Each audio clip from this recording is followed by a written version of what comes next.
The auctioneer's gavel came down with a crack that split the afternoon silence. $7, just like that 80 acres of Montana belonged to a girl with $12 left in her pocket, no family she could name out loud, and a face the locals had already decided not to remember.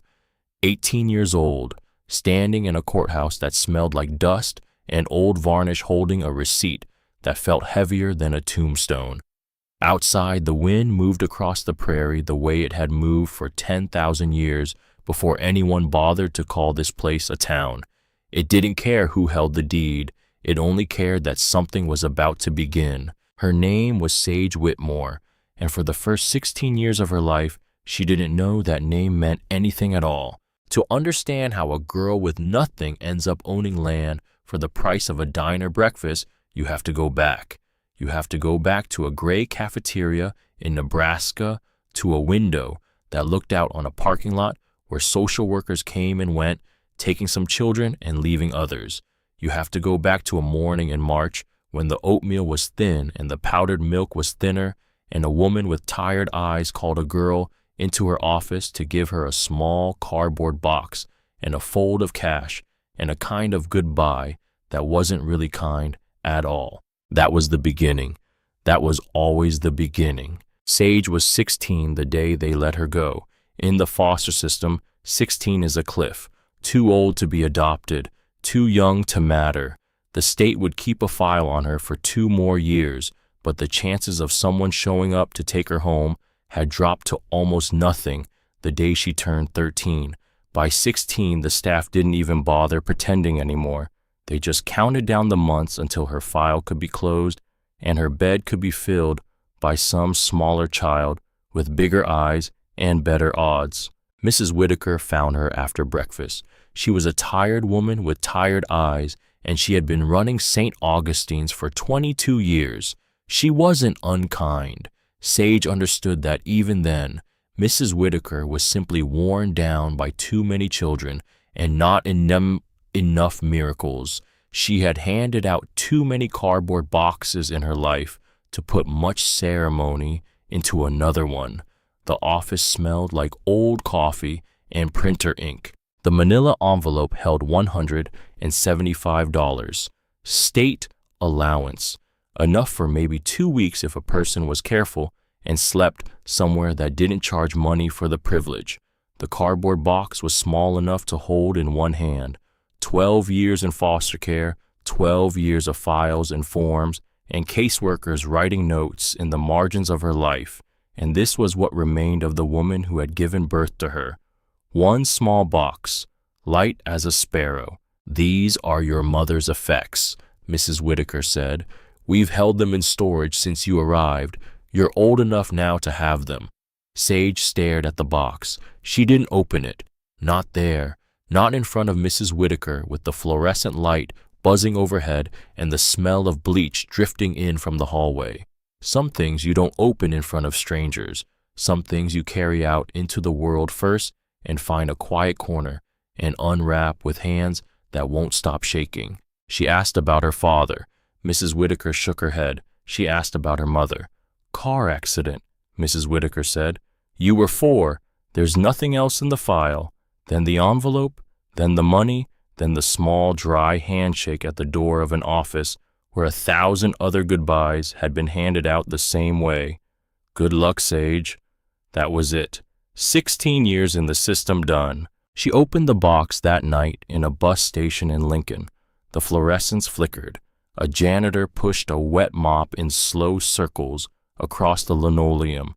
Somewhere a vending machine hummed like a sleeping animal. Sage sat on a bench with the box on her knees and the wind pressing cold against the glass behind her, and she lifted the lid the way a man might lift the lid of a coffin he was not sure he wanted to look inside. 3 things. A silver ring tarnished almost black with 2 initials etched on the inside of the band. M.W. A folded piece of paper. Her own birth certificate. Mother Marlene Whitmore. Father unknown. Place of birth. Billings, Montana. And a photograph. It was a Polaroid. Faded at the edges, soft as old cloth. A young woman stood in front of a white farmhouse, one hand raised to shade her eyes from the sun. She was 17 at most. She was smiling in a way that looked half like joy and half like a dare, as if she were challenging the camera to capture something she wasn't ready to give away. Behind her, the farmhouse rose against a blue sky so wide it seemed to bend the corners of the photo. A wraparound porch, a barn off in the distance, fields stretching to a horizon that seemed to go on forever, the way only Montana horizons can. On the back, in careful cursive, someone had written Mama's Place, Cedar Bluff, Montana. Sage turned the photograph over and looked at the woman again, at her mother. She had her mother's eyes, she realized, that same dark brown, almost black under certain light. She had her mother's chin too, that same stubborn jut Mrs. Whitaker used to call her difficult face. But she didn't have her mother's smile. She didn't have whatever it was that let a person stand out in the open sun and look at the world like it might owe her something good. Sage had nothing, except now she had a place, a name, Cedar Bluff, Montana, and that was enough to start walking. The 2 years that followed are hard to talk about, not because they were the worst years a person can have.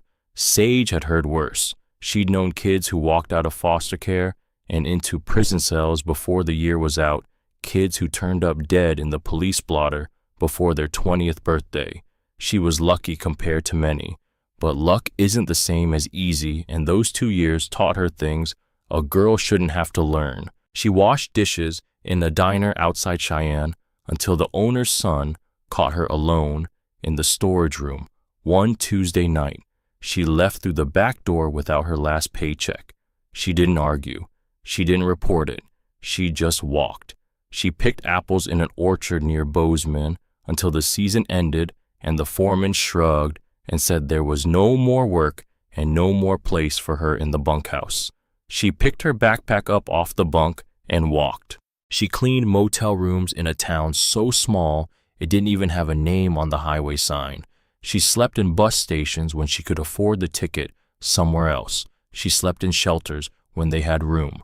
One November, near a laundromat in a town she has since refused to remember, she slept curled against the warm vent of the dryer exhaust, and she woke at dawn with frost in her hair and her fingers so stiff she had to breathe on them before she could open her own backpack. She kept moving. She kept looking. Every library she passed, she stopped. Every public computer with internet access, she searched. Cedar Bluff, Montana, Whitmore family. Every combination she could think of, every variation, every spelling. For 18 months, she found nothing. And then in the public library in Billings, she found everything. The county records were buried in a database almost no one ever opened. Property files, tax documents, the bones of a place. Sage sat in a wooden chair under a fluorescent light, her boots wet from the slush outside, her hands trembling above the keyboard, and she found what she had been looking for since she was 16 years old. Cedar Bluff had been a real town once. 300 people at its height in the 1940s, a feed store, a church, a one-room school, a scatter of farms along a river that dried up every summer and came back swollen every spring. Now, the population was listed at 800 and falling. The school had closed in the late 90s. The church held services once a month when a circuit preacher made his rounds, but the property records still existed. And in those records, Sage found her. Adelaide Whitmore, 80 acres, Section 12, Township 4 North, primary residence 1 farmhouse, 1 barn, various outbuildings, property acquired 1952. Adelaide Whitmore had been her great-grandmother. Sage sat there a long time staring at the screen, and she didn't move. Outside the library window, the snow was starting to fall again. A child laughed somewhere in the children's section. A man coughed in the row behind her. None of it reached her. Adelaide Whitmore had owned that farm for 60 years. Adelaide Whitmore had died 2 years ago. And the county records at the bottom of the page in a single dry line of administrative text, said the property had been listed as abandoned. Back taxes owed $6,200. Final notice issued. Property scheduled for county auction. Date, March 15th. Minimum bid $5. Sage looked at the calendar pinned beside the librarian's desk. It was the 12th of March. She had 3 days. She hitched a ride with a farmer hauling feed sacks to a ranch outside Cedar Bluff. He was a quiet man named Earl with hands the color and texture of saddle leather, and he didn't ask questions which Sage appreciated more than she could say. He led her out at the intersection of 2 dirt roads and pointed west. "Town's that way," he said. "What's left of it?" She started walking. Cedar Bluff looked like a place that was slowly forgetting itself. The main street had 6 buildings on it, and 3 of them were boarded up.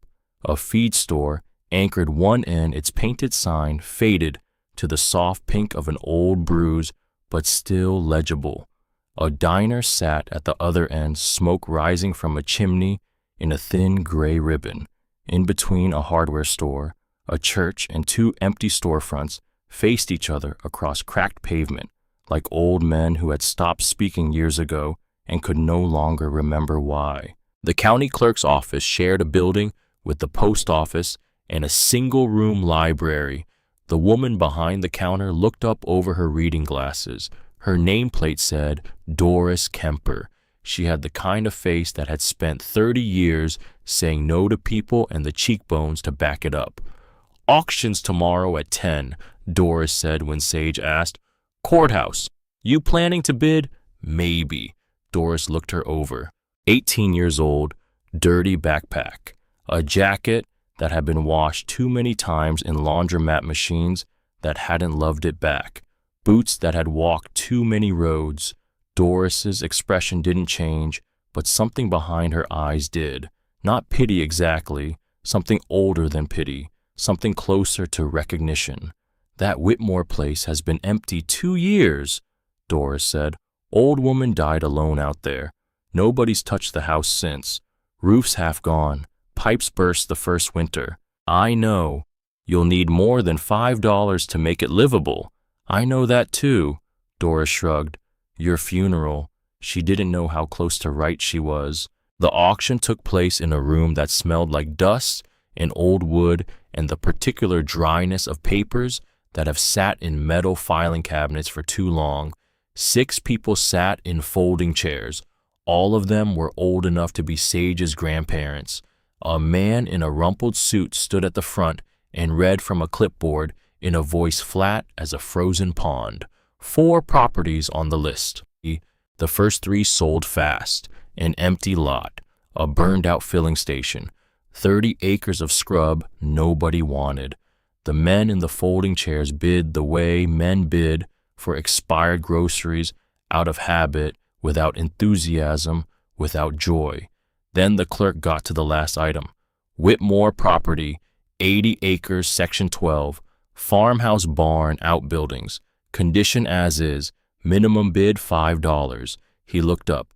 Nobody moved. The clock on the wall ticked. A fly hit the window pane and slid down it slowly. Somebody coughed. $5, the clerk said again. "Anyone?" Sage raised her hand. $7. A few heads turned. She saw the small smiles, the amusement, the pity reserved for children who don't know any better. A girl bidding on a corpse of a house. A girl spending $2 she didn't have to win a fight that everyone in that room had already decided wasn't worth winning. The clerk repeated it without inflection. $7, going once, a pause, going twice, another pause. He sounded almost surprised. The gavel came down. Sold. Sage walked to the front of the room and signed her name on a piece of paper. Her hand was shaking, but her signature came out clear. Sage Whitmore. The clerk handed her a receipt and a ring of rusted keys that looked like they might crumble between her fingers, and he spoke to her the way a man speaks to someone he is fairly sure he will never see again. "Congratulations. You have 90 days to pay $1,500 in back taxes After that, the county takes it back. 90 days, $1,500. She had $40 left in her pocket, no job, no skills anyone wanted, and no one in the world who would know or care whether she lived through the winter. But she had something else now, something she had never had before in her life. She had land, she had a name, she had a place where someone who shared her blood had once stood in the sun and smiled at a camera. For the first time in 18 years, she belonged somewhere. The walk to the farm took 2 hours. The road turned from pavement to gravel to dirt, winding through fields gone wild with 2 years of neglect. Brown grass moved in the wind like an ocean. The sky overhead was so wide it bent the edges of her vision. Sage had grown up in cities, in institutions, in places where the horizon was always blocked by buildings and fences and parking lots. Here, there was nothing between her and the curve of the earth itself. It should have felt freeing. Instead, it felt terrifying, because the closer she got to the farm, the more she understood what she had bought. The house appeared first rising from the prairie, the way an old animal rises from sleep, slowly, painfully, with a kind of patient grief in every line. White paint peeled from the clapboards in long curling strips. The wrap-around porch sagged on the left side where a support post had given way years ago. 3 of the upstairs windows were dark holes where glass should have been. The roof in one corner had simply collapsed, leaving a wound that opened the attic to the open sky. Behind the house, the barn leaned at an angle that defied physics, like someone had propped it against the wind one afternoon and walked off, and the wind had been holding it up ever since. And everywhere, the grass had taken back what people had once built, chest high in places, swallowing what might have been a path, burying what might have been a garden, covering the bones of a life. Sage stood at the edge of the property for a long time. The wind pushed against her back like a hand that couldn't decide whether to guide her forward or push her away. She thought about turning around. She could sell the keys to someone in town, walk back to the diner, catch a ride to anywhere, find another orchard, another diner, another laundromat vent, another bus station bench. She'd done it before. Her body knew the rhythm of it, the way a soldier's body knows the rhythm of a march. But that life had taught her one thing above all others. It led nowhere. It led nowhere. She took a breath and she walked toward the house. The front door was not locked. The frame had warped so badly that the door sat at an angle, leaving a gap wide enough for animals to come and go as they pleased. And they had. The smell hit her the moment she stepped onto the porch. Mouse droppings, mildew, the sweet sour stench of a house that had been left to die. She pushed the door open. The living room might have been beautiful once, high ceilings, a stone fireplace, windows on 3 sides that would have let in light all day. Now plaster hung from the ceiling in long, damp sheets. The floor was soft underfoot, treacherous with water damage. Something had nested in the corner. She moved slowly, testing each step, the kitchen counters crumbling, the sink hanging loose from the wall, a bedroom, a mattress reduced to springs and mold, a bathroom she would not describe to anyone ever. But the bones were good. She could see that under the damage. Strong walls, heavy beams, a foundation that had held for 70 years and would hold for 70 more if someone gave it a reason to. "The bones are good," she said aloud, just to hear something besides the wind. Her voice sounded small, hopeful, foolish. She kept walking. In what had once been a back room, she found the first true sign that someone had lived in this house, not just existed in it, lived in it.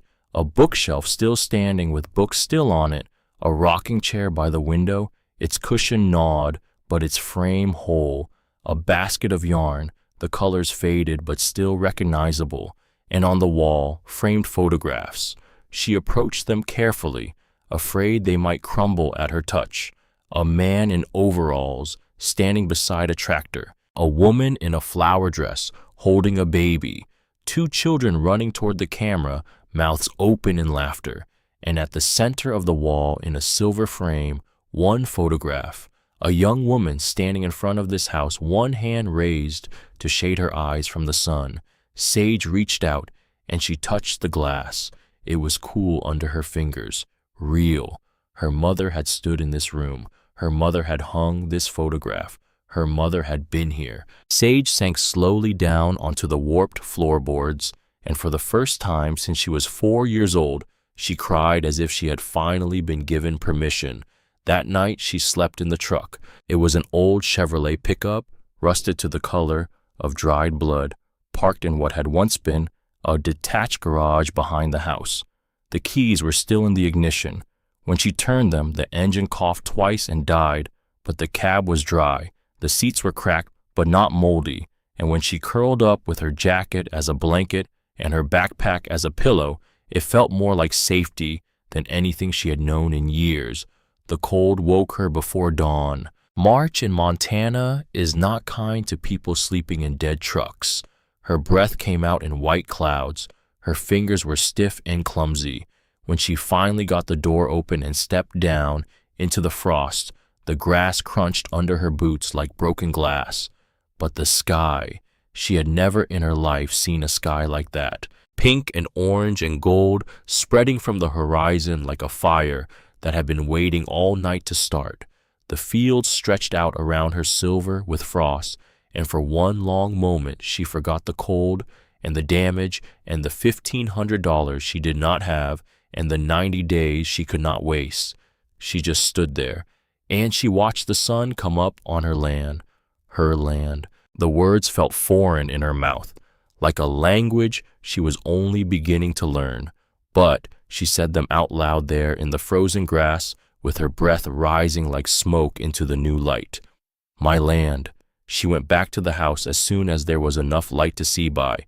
She needed to understand what she was dealing with, how bad the damage really was, what could be saved and what couldn't, and she needed to find the hatch. The night before, huddled in the dead truck, she had read through the papers from her mother's box one more time.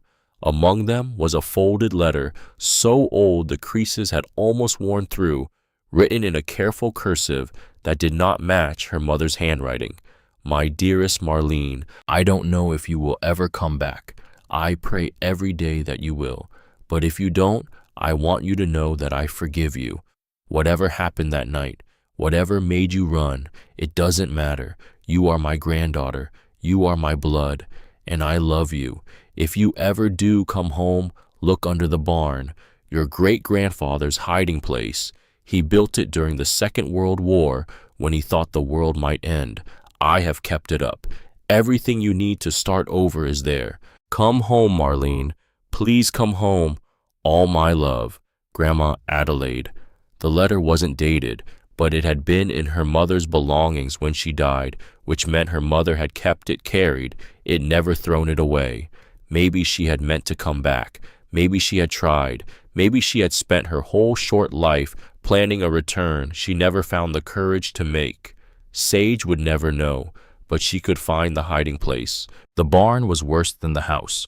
The main structure leaned so far to the east that she was afraid to breathe near it. Half the roof had fallen in, creating a mountain of debris that blocked most of the interior.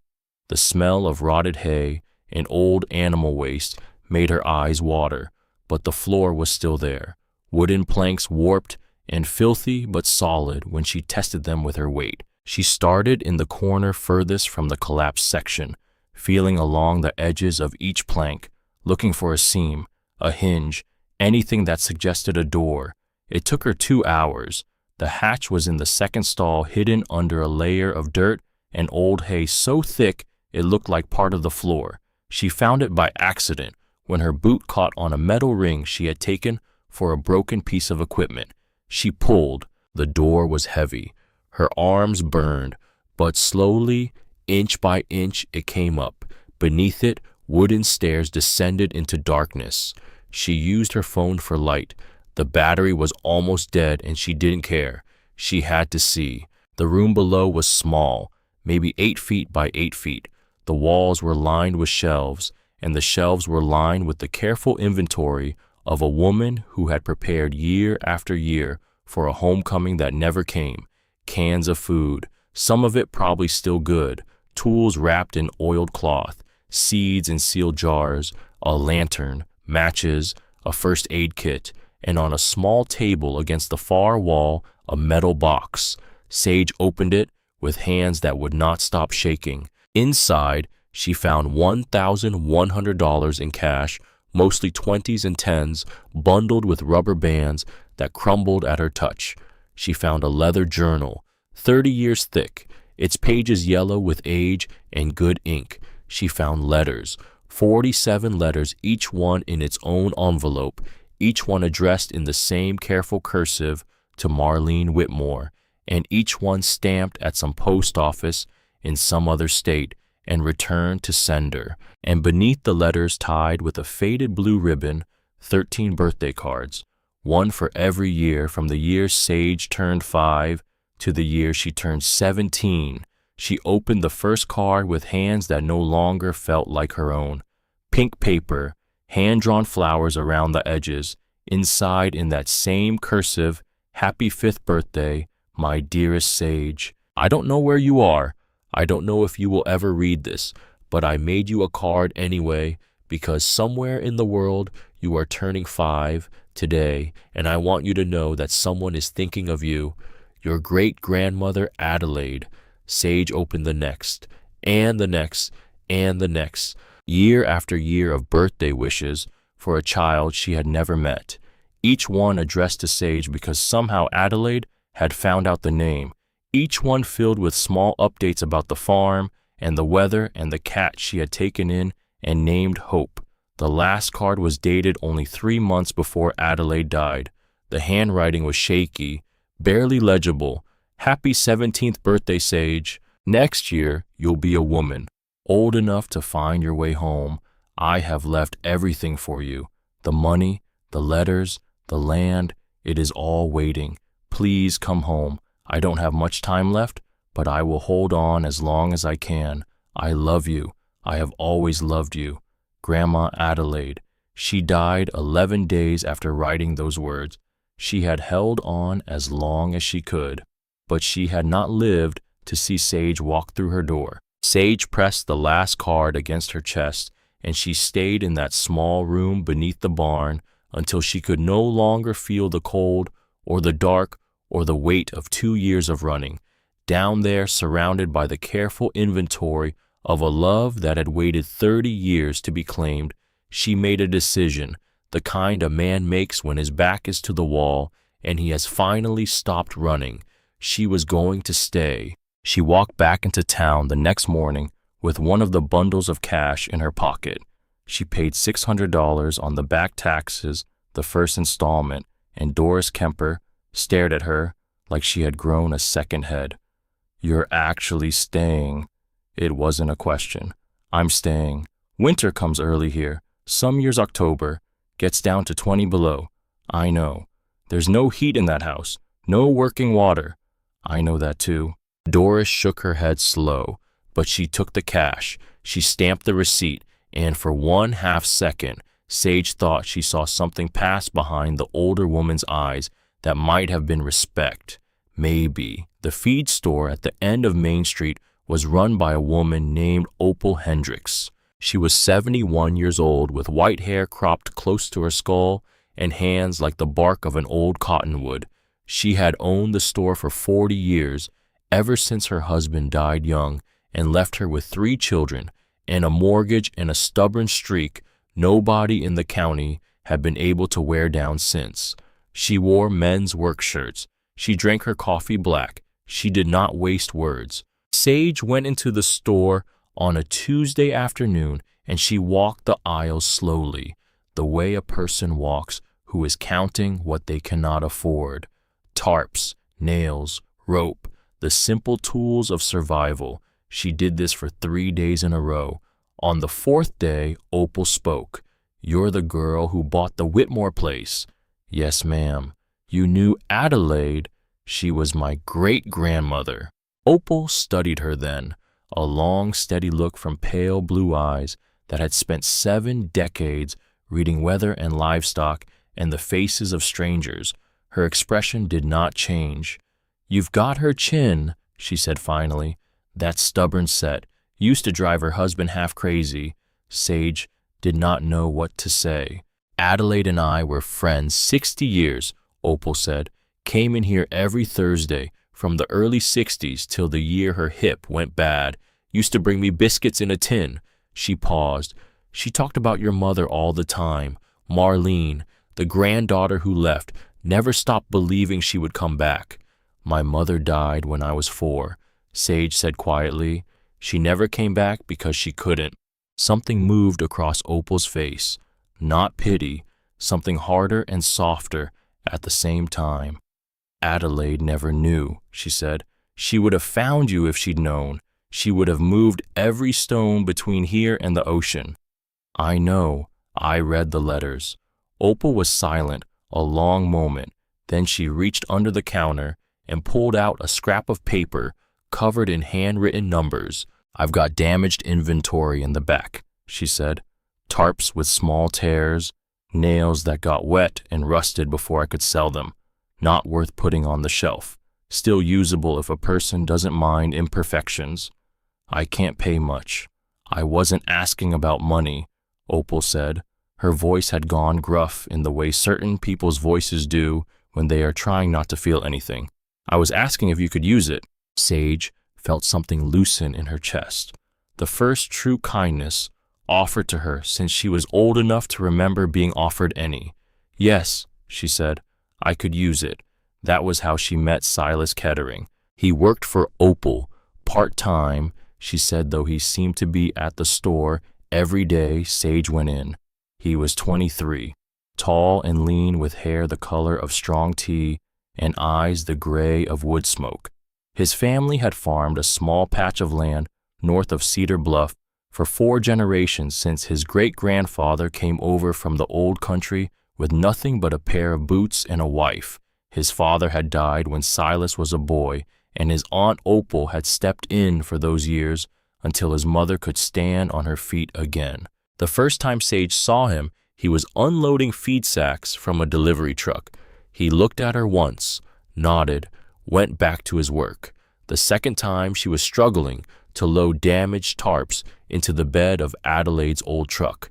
She had gotten the engine running by then, mostly through stubbornness and an internet video about carburetors watched on the library computer, but her arms weren't strong enough to lift the heavy rolls of plastic on her own. Silas appeared beside her without a word. He grabbed one end of the tarp, waited for her to grab the other. Together, they slid it into the truck bed. "Thanks," Sage said. He nodded. That was the entire conversation. But over the weeks that followed, he began showing up at the farm. Not to talk, just to work. He'd arrive in the morning, spend a few hours helping her patch a wall or reinforce a doorway and leave before dark. When she asked him why, he shrugged.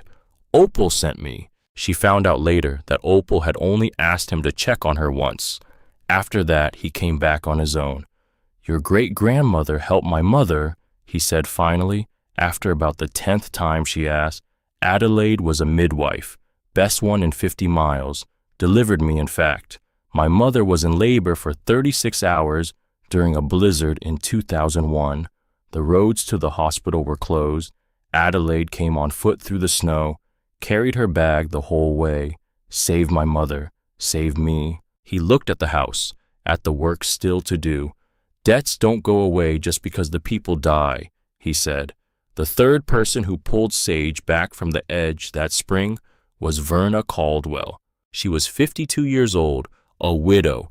She ran the only diner in Cedar Bluff, 6 booths, a counter with 5 stools, a kitchen that had not been updated since the mid-'80s.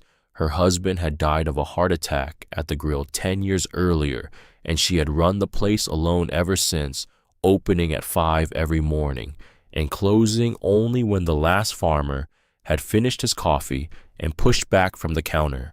Verna hired Sage to wash dishes 3 nights a week. Minimum wage. Cash. No questions asked. "Adelaide used to sit in that booth right there," Verna said, pointing, with a chipped coffee mug. Every Sunday after church, same booth, same order, coffee, apple pie, whatever gossip she'd collected during the week. She smiled at the memory, the way people smile at the dead. She talked about your mother all the time, showed me pictures from when Marlene was a girl. Adelaide was so sure her granddaughter would come back someday. Verna looked at Sage across the counter. I guess she was right, just not the way she expected. Sage worked at that diner for 3 months, scrubbing pots until her hands cracked, mopping floors until her back ached, eating whatever Verna couldn't sell at the end of the night, which was sometimes the only food she got that day. It was not glamorous work. There is no romance in pot scrubbers and grease traps, but it was survival and it was honest. And at the end of each shift, Verna would slide a folded handful of bills across the counter and say nothing about how much. It was only nod once the way old soldiers nod. By the time April came around, Sage had a roof that didn't leak everywhere it used to. She had walls that mostly blocked the wind. She had a wood stove she had salvaged out of a collapsed shed 20 miles away, hauled home in the back of Adelaide's truck, and pieced together with wire and prayer and a stovepipe she could only describe as optimistic. She had learned to chop wood. She had learned to read the sky, to know when storms were coming by the way the clouds stacked themselves on the horizon. She had learned to bank a fire so it would last through the night.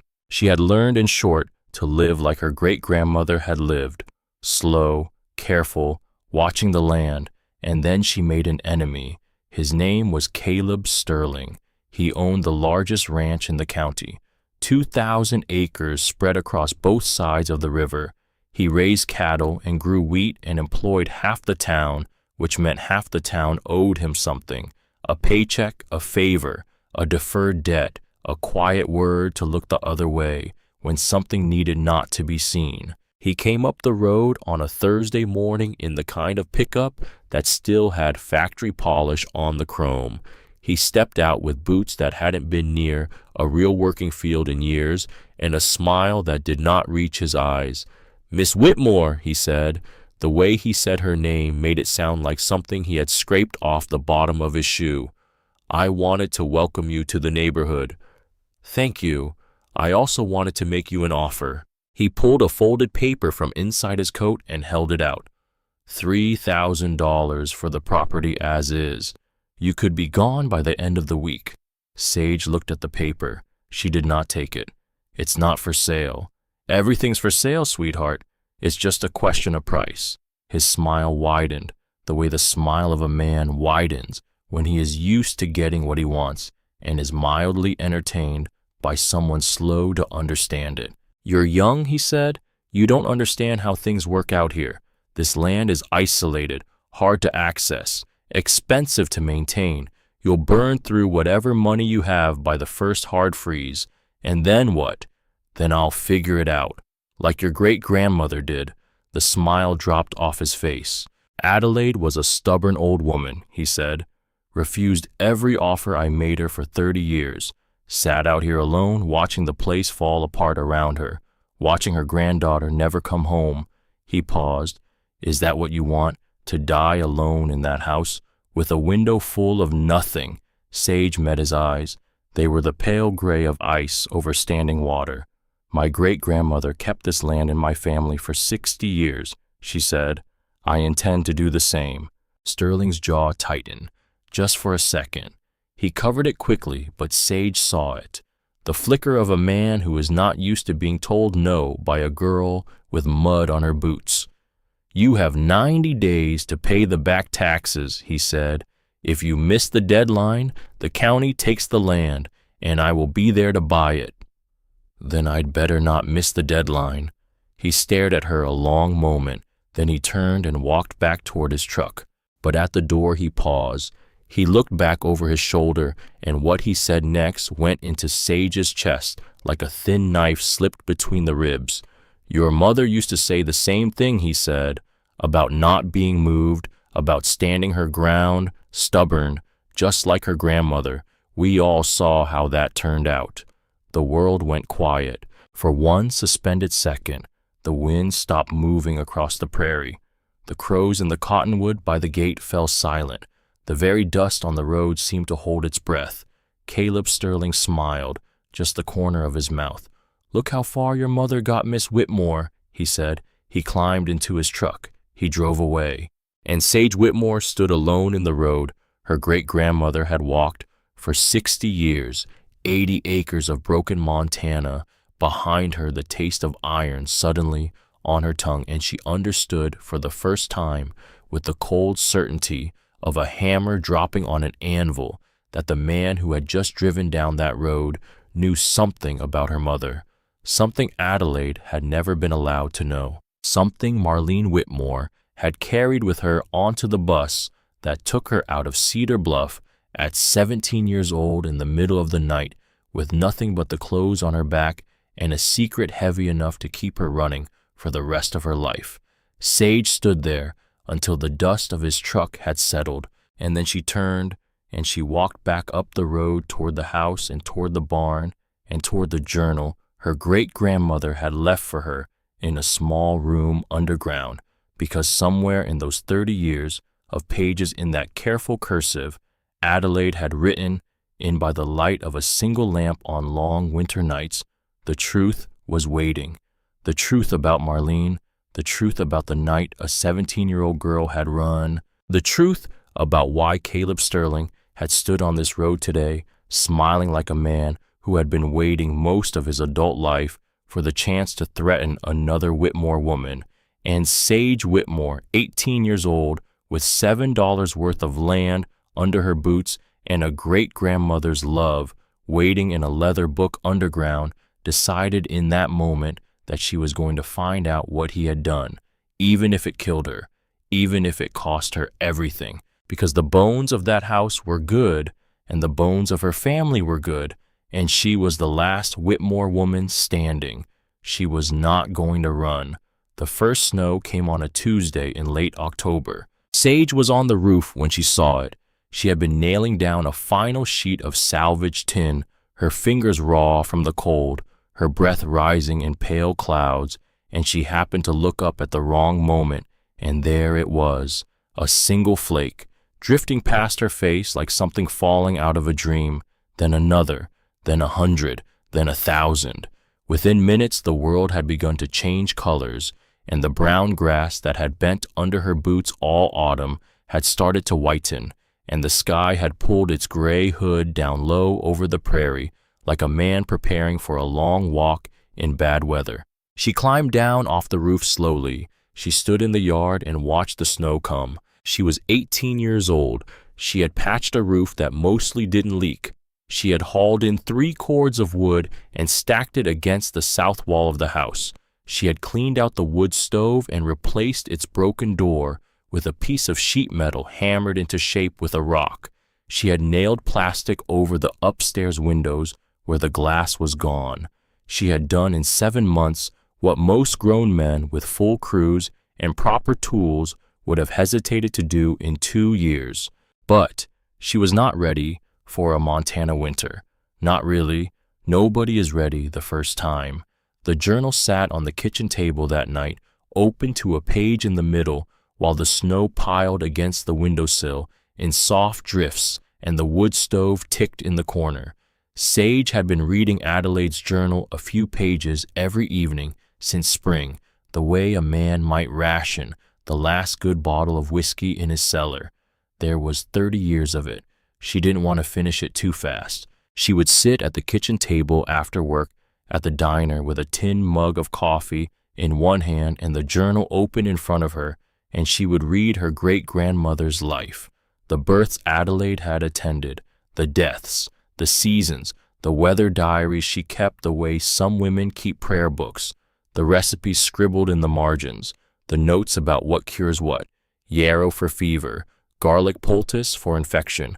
Don't trust the new doctor in Billings, he's lazy. It was the closest thing to a grandmother Sage was ever going to have. She had begun to know Adelaide's voice the way you come to know a voice on the radio, the cadences, the dry humor, the way Adelaide would write 3 paragraphs about the weather and then a single sentence about her own broken heart and then go right back to the weather. Lost the brown hen to a fox last night. Marlene's birthday tomorrow. She would have been 28. Storm coming up from the south. That was Adelaide. That was how she carried things. It was a Saturday night in early November when Sage finally reached the part of the journal she had been afraid to reach. March of the year her mother ran. She knew the date before she saw it. She knew it the way a person knows when a fall is coming, the half second before their foot slips on ice.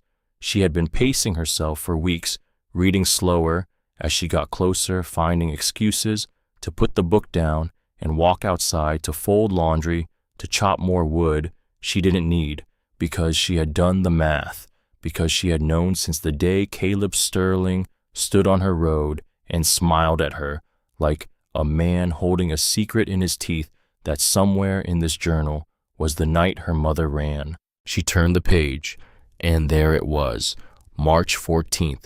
The first half of the entry was missing. The page had been torn, not roughly, not in anger, but carefully, with the precision of a woman who had thought hard about what she was doing before she did it. A clean diagonal tear, half the page gone.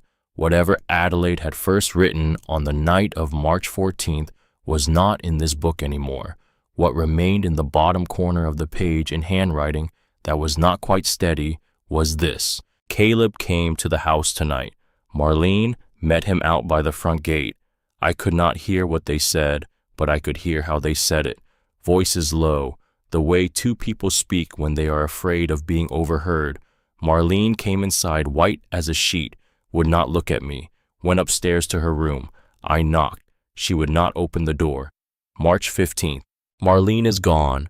I went up to her room this morning and she was not in her bed. Her suitcase is gone. Her coat is gone. On the kitchen table, she left one piece of paper. It said, Grandma, I have to go away. I am doing this to protect you. Please don't try to find me. I love you. I am so sorry, M. Sage sat at the kitchen table for a long time after she read those words. The wood stove ticked.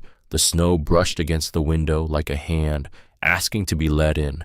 Out in the dark beyond the porch light, the wind was beginning to find its winter voice, low and patient, the voice of a thing that had been here long before her and would be here long after. She read the entry 3 more times. She thought about what Caleb Sterling had said to her on that summer road smiling. She thought about her mother at 17, walking out of this house in the middle of the night with a suitcase, leaving a note that said, I am doing this to protect you. Protect her from what? Protect her from whom? She turned the page slowly. There were 3 more entries that week, then 4 more the next week, then the rest of March, the rest of April, and all the way through that summer. Adelaide had written every few days about her search for Marlene, the phone calls, the letters, the bus stations she drove to, the detective she hired in Billings, and the way he took her money and gave her nothing back, the hospitals she called, the prayer she said every night before bed, bring her home, bring her home, bring her home. But there was something else in those entries that Sage had not expected to find. In April, Adelaide had written 1 line that did not seem to belong to any of the rest. I went to see Sheriff Ramsey today. He would not look me in the eye. I think he knows something. In May, another. Caleb Sterling came by today, said he wanted to offer his condolences for Marlene running off. Did not call her by name, smiled the whole time. I did not let him into the house.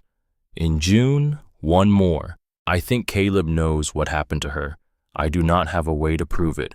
I have written it down because if anything ever happens to me, someone should know that I always thought so. Sage closed the journal. She put her hands flat on the table. She steadied her breathing the way she had learned to do in bus stations at 3 in the morning when men with bad eyes came too close. She let her heart slow.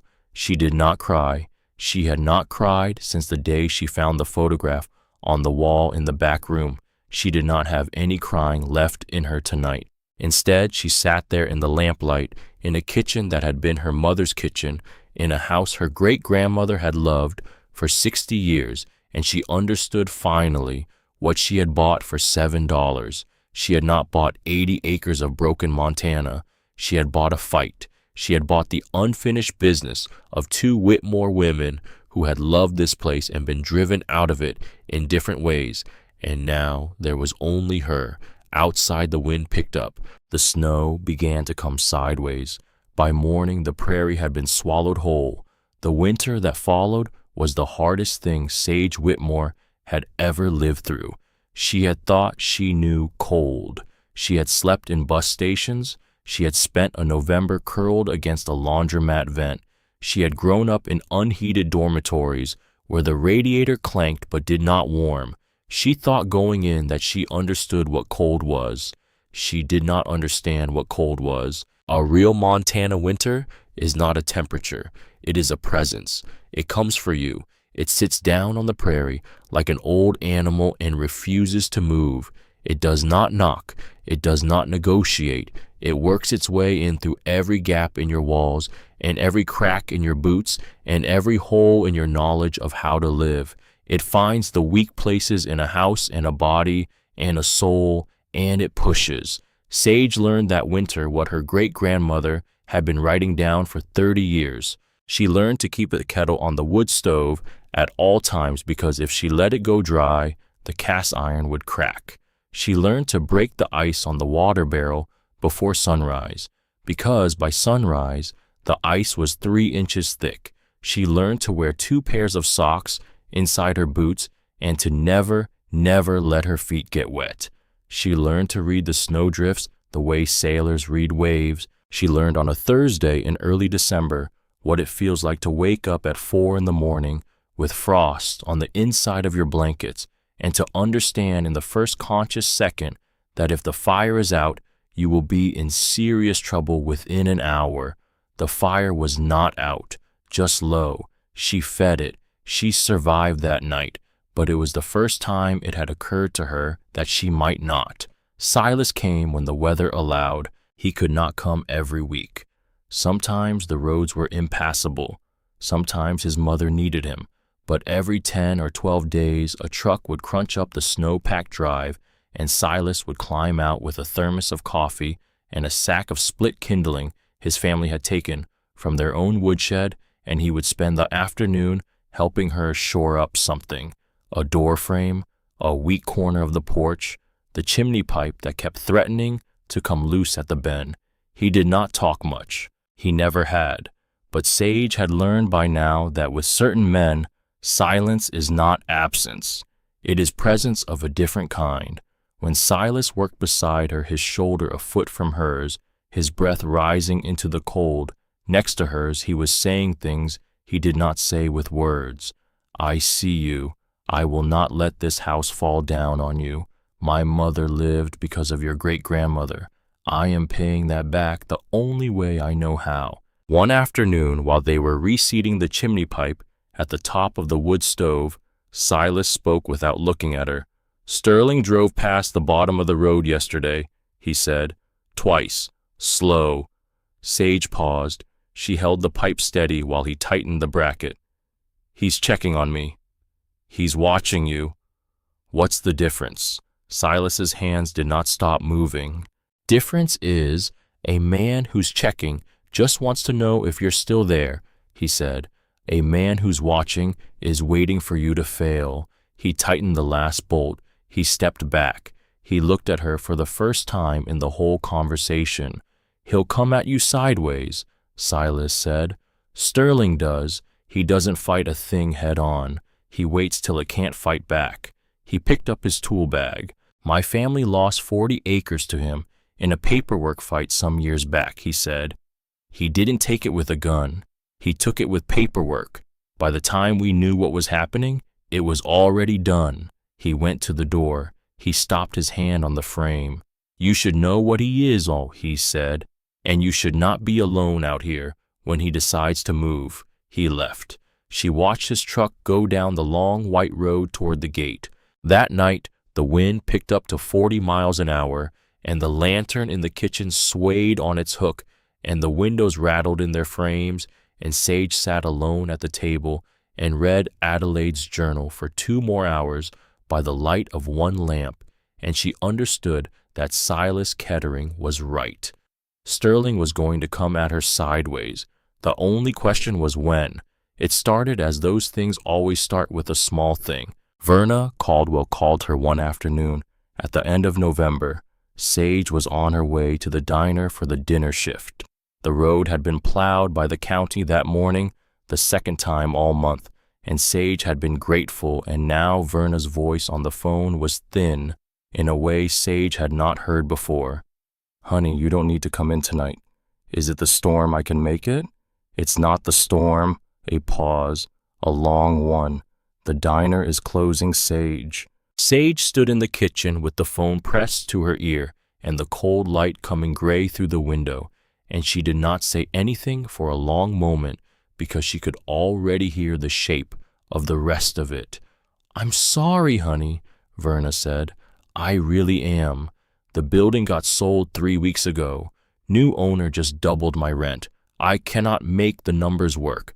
I am closing at the end of the week." "Who bought the building?" Another pause. "You know who bought the building." Sage closed her eyes.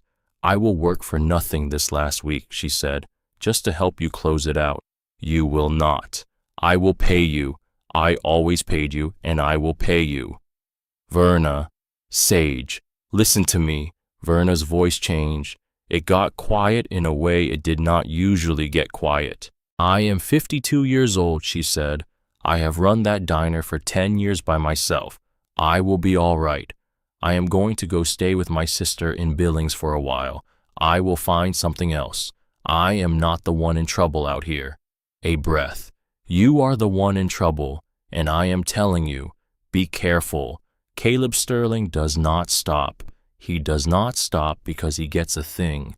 He stops because he breaks a thing. Do you understand the difference?" "Yes." "I do not think you do, but I love you for saying it." She hung up. Sage stood with the phone in her hand for another minute. Outside, the prairie was white in every direction and very still, the kind of still that happens just before a thing moves. She thought about her great-grandmother's journal. She thought about a 17-year-old girl walking out of this house in the middle of the night. She thought about Caleb Sterling buying a building she had never set foot in, just to take her job out from under her, like a man pulling a chair out from under a child sitting down. He had not even raised his voice. He had not had to. The diner closed 3 days later. Verna left for Billings the day after that, with 2 suitcases in the back of her station wagon and a small wave from the driver's window. Sage watched her go from the front porch of the house. The wave was small because there was nothing big to say. The 2 women had spent 10 months together over dishes and coffee cups and old country songs on the kitchen radio, and now Verna was driving away because a man who would never set foot in the diner had decided to make her leave. That was how Sterling worked. Sage went back inside. She stoked the fire. She took out the journal. She read another 2 pages, then she closed the book and laid her hand flat on its cover for a long time, and she said out loud to the empty kitchen, "I am not running." The accident happened on a Thursday in early December. The wind had been picking up all morning, the kind of wind that doesn't yet have snow in it, but is making promises. Silas had come out to help her shore up a section of the barn wall that had begun to bow in the cold, and they were working on the inside near the corner where the heavy crossbeam met the upright. The barn was an old structure. It had been built by hands that were dust now. They had done their best, those hands, but 70 years of Montana weather will find every cheat in a building, every shortcut, every joint that was not quite tight enough on a hot afternoon long ago. The crack came first. It was not loud.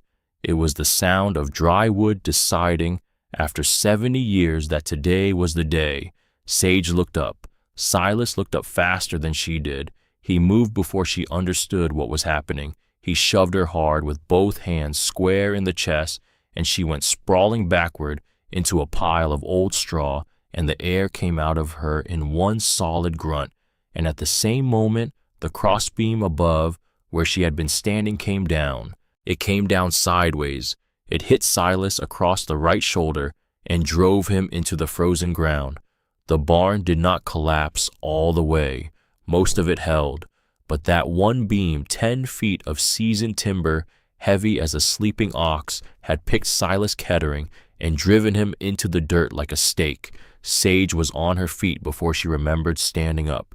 She was on her knees beside him before she remembered moving. He was awake. That was the first thing. His eyes were open. His face was the gray of old paper. His right arm was at an angle. A right arm is not meant to be at. He was breathing in short, careful pulls, the way a man breathes when he knows that a deeper breath is going to cost him. "Don't move," she said. "Silas, don't move. Don't move. I'm not moving. I'm going to get help. You're going to have to drive me. You can't sit up. I'm going to have to." The next 20 minutes were a long blur. Sage has never been able to fully reassemble in her memory. She remembers cutting his coat away from his shoulder with kitchen shears because she could not get it off him any other way. She remembers the dislocation, the angle of it, the way the joint sat too far forward under the skin. She remembers his voice talking her through it low and steady, his own voice telling her how to do what needed to be done while she did it. She got him into the truck. She drove the 28 miles to the county clinic with her hands locked on the wheel at 10 and 2 and her foot light on the gas because the road was patchy ice and she could not afford to lose the truck and Silas at the same time. He did not speak during the drive. He breathed. That was all. He breathed in those short, careful pulls and watched the road go by with his head leaned back against the window. At the clinic, 2 nurses and a young doctor, in his first year of practice, took Silas behind a curtain. Sage stood in the small waiting room with snow melting off her boots into a gray puddle on the linoleum. Opal Hendricks arrived 20 minutes later. Sage had called her from the clinic phone. There had been no one else to call. Opal walked through the door of the waiting room with her white hair frosted from the wind and her old wool coat unbuttoned at the throat. She did not yell. She did not cry. She did not embrace Sage. She came across the room and she stopped 3 feet away and she looked at the girl who had been her dead friend's great-granddaughter, and her pale blue eyes went over Sage's face the way a person checks an old photograph for damage. "Is he alive?" "Yes, he's alive. They're setting his shoulder. They think 2 ribs are broken." Opal nodded once, slow. "I told Adelaide 20 years ago that place was going to kill someone. She laughed at me. She said the place had never killed anyone yet. I told her then, there is a first time for everything." Sage said nothing. "He's my nephew," Opal said. "His father was my brother. I raised that boy for 2 years after my brother died when his mother was sick enough that we did not think she would live. She did live. She is alive today.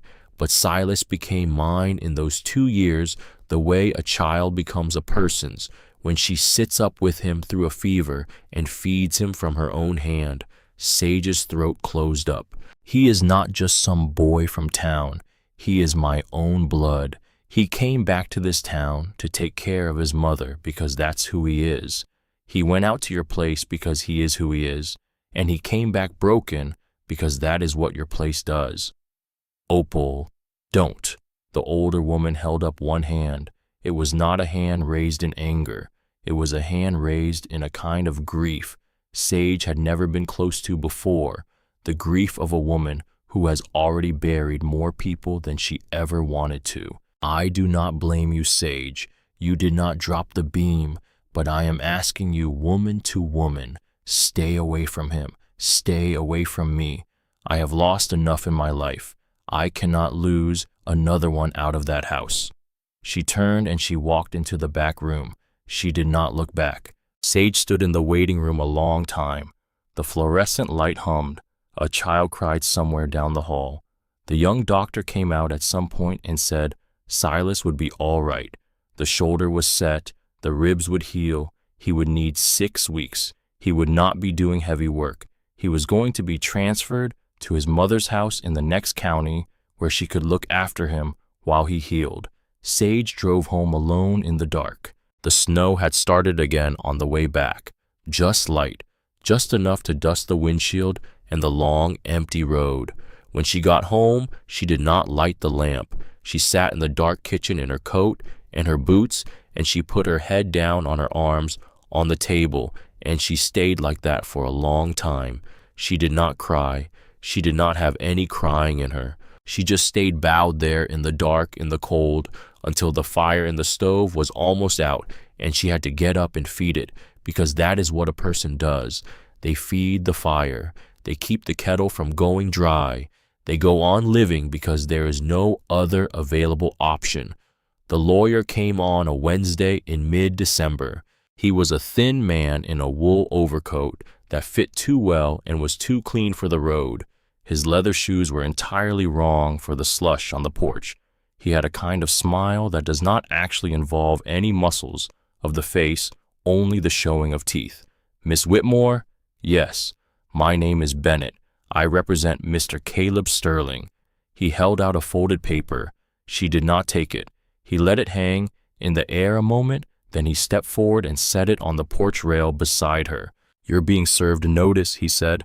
Mr. Sterling is asserting his legal right to the access road that crosses his property. Sage looked at the paper. She did not pick it up. What does that mean?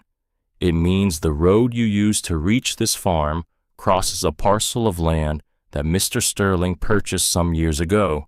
He has chosen to exercise his property rights. Exercise them how? By closing the road, Miss Whitmore.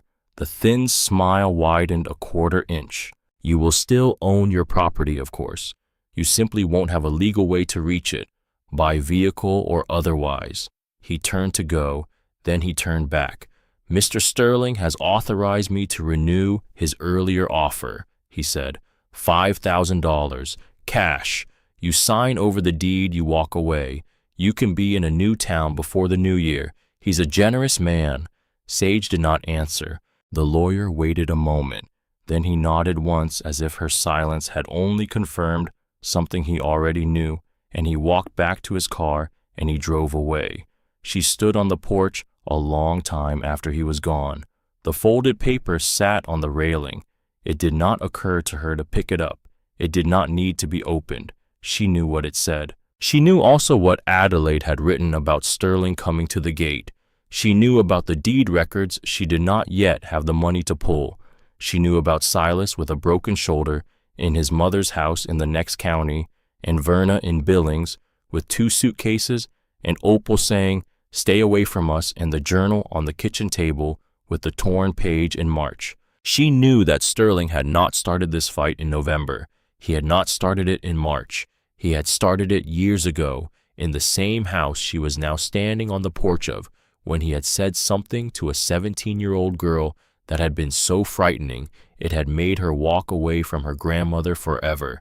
And now he was finishing it. He thought he was finishing it. The night of December 24th was when she nearly broke. It would be dishonest to pretend otherwise. The temperature dropped to 30 below at sundown. The wind began to climb. By 8 at night the snow had started, and by 10 it was no longer falling, but flying blown sideways past the windows in long white ropes. The wood stove was burning hard, but the cold was coming in through cracks she had not known existed, through the door frames and the window frames and the old places in the walls where the chinking had given up. Her breath was visible inside her own kitchen. She had 3 logs left in the wood box. She had counted them twice. There were 3. The rest of the woodpile was outside against the south wall of the house under 3 feet of new snow, and the kind of wind a person did not walk into voluntarily. She sat in the rocking chair by the stove. She wore every piece of clothing she owned. Her great-grandmother's wool blanket was around her shoulders. Adelaide's journal was open on her lap, but she was not reading it. She was just looking at the handwriting, the shape of the letters her great-grandmother's hand had made. She thought with a kind of clear, tired honesty about leaving. She did not have to stay. She could walk out to the truck at first light if the truck would start, and she could drive away. She could leave the keys on the kitchen table. She could leave the journal. She could let the county take the land back. Sterling would buy it. Sterling would win, but Sage Whitmore would be alive. She would be on a bus somewhere south by next week. She would find another diner, another orchard, another laundromat vent. She had done it before. She could do it again. She sat with that thought a long time. She let herself look at it from every angle, the way Adelaide must have looked at every hard thought by the light of one lamp on a long winter night. And in the end, she did not leave. Not because she was brave. She was not brave that night. She was 18 years old and tired and afraid. She did not leave because of one sentence. A sentence her great-grandmother had written in a letter folded into the back of the journal, a letter Adelaide had addressed to no one in particular. The letter Sage had read twice already and would read 100 more times in her life. Keep the light in the window on, not for yourself, for whoever comes after you. That was the whole sentence. Sage looked at the kerosene lamp on the kitchen table. The flame inside the glass was small and steady. She had been thinking for the last hour about whether to put it out to save the fuel. She did not put it out. She turned it up. She set it on the windowsill in the front window where it could be seen from the road, and she pulled the rocking chair closer to the stove, and she pulled the wool blanket tighter around her shoulders, and she waited. She did not know what she was waiting for. She found out at 20 minutes past midnight. She saw it first through the gap in the curtain. Headlights, moving on the long county road at the bottom of the property, not driving steady, weaving, the kind of weaving a vehicle does when the driver is no longer fully in control. The lights came closer. They got slower. They reached the curve where the road dipped into a gully that filled with snow every winter and never quite drained. The lights stopped. They did not move again. For a moment, Sage thought she might be imagining things. No one drove in weather like this. No one drove out here at this hour on Christmas Eve. The road from town had to be impassable. The wind had to be making her see things in the dark. But the headlights stayed where they were, and then one of them flickered, and then the other. Someone was inside that car. Sage stood up so fast, the rocking chair banged against the wall behind her. She moved through the kitchen the way you move when your body has made the decision before your mind catches up. She pulled on her great-grandmother's heavy wool coat, the one Adelaide had worn for 20 winters of midwifery, the coat that had walked through a Montana blizzard to deliver Silas Kettering into the world. She wrapped the scarf around her face until only her eyes showed. She pulled the wool hat low. She grabbed the kerosene lantern from the table and lit a second wick. She grabbed the heavy wool blankets from the chest by the door. She went out into the storm. The cold hit her like a physical assault. The wind tried to take her off her feet. The snow was coming sideways, ice-fine, blinding. Within 20 seconds, her eyelashes had frozen. Within 30, she could not feel her face. Within 40, she had to lean into the wind at a 30-degree angle just to keep moving in a straight line. But she could see the lantern in the window behind her. That was the trick. She could see the light her great-grandmother had told her to keep on. She walked down the long white slope of her property toward the road. 300 yards, maybe 400. The headlights of the stranded car got closer in slow, fierce increments. The lantern in her hand was nearly invisible in the storm, but the people inside the car would be able to see it the way the lighthouse keepers on the old coast had been able to be seen by ships, just a small, steady light moving through a sea of white. The car was a Honda Civic, a small front-wheel drive sedan, completely unsuited to a Montana winter. It had slid off the road and into the ditch on the downhill side, its rear wheels spinning uselessly against the ice, its front end buried up to the bumper in a snowdrift. Inside, through the snow-fogged glass, Sage could see shapes, a woman in the driver's seat, 2 children in the back huddled under what looked like a single thin blanket. Sage banged on the window with her gloved fist. The woman turned her head. Her face appeared in the glass, brown hair, wide eyes, terrified. Sage made the universal motion. Open the door! The woman fumbled. The door swung outward. The wind almost took it off its hinges. My children, the woman said. The voice came out broken. Please, my children. In the back seat, the older one, a boy of about 9, sat up straight when he saw Sage's face. He had his arm around the smaller one. A girl, maybe 5. The girl was not moving. Her lips were a color lips should never be. Sage did not think. She acted. She wrapped the little girl in 2 of her great-grandmother's wool blankets and lifted her against her chest. The child weighed nothing. She weighed like a bird. Sage did not remember running back up the long white slope of her property toward the lantern in the window. She remembered the weight in her arms. She remembered the boy stumbling along beside her, holding the corner of her coat. She remembered the mother behind them, dragging the blanket and a small bag, and not asking questions, just following the light. When they reached the porch, the mother slipped on the iced top step and went down hard on one knee, and Sage did not stop to help her up, because the little girl in her arms was not breathing right, and the boy beside her was crying for the first time, and Sage knew, with the strange clear certainty, Adelaide's journal had been training her toward for 8 months, exactly what she needed to do next. She kicked the front door open with her boot. She carried the little girl into the warm kitchen. She set her on the floor by the wood stove. She unwrapped the blankets. The boy stood in the doorway. The mother came in behind him, gasping snow falling off her in clumps onto the warped floorboards. She's not waking up, the mother said. She stopped talking an hour ago. Please, please. Sage looked at the small girl on the floor. Her lips were blue. Her skin was the color of old paper. Sage put her hand against the child's chest and felt just barely the slow, weak knock of a heart that had not yet decided. She looked up at the mother's name she would not learn for another hour. Hannah Whitfield, 2 children, Liam and Ella, driving from Idaho to a new job in North Dakota because she had nowhere else to go and no one else to ask for help. Sage did not know any of that yet.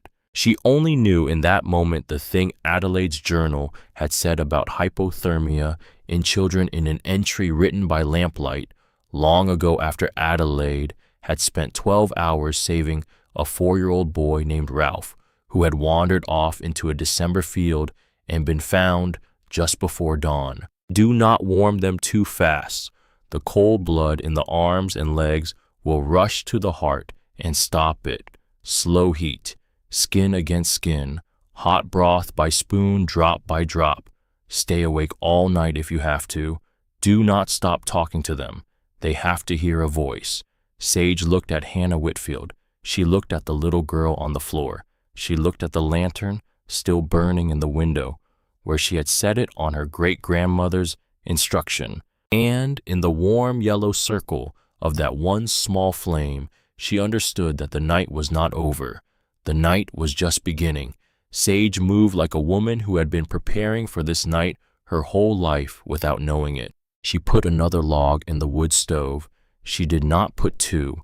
2 would have been too much heat too fast. She put 1. She opened the damper a quarter turn.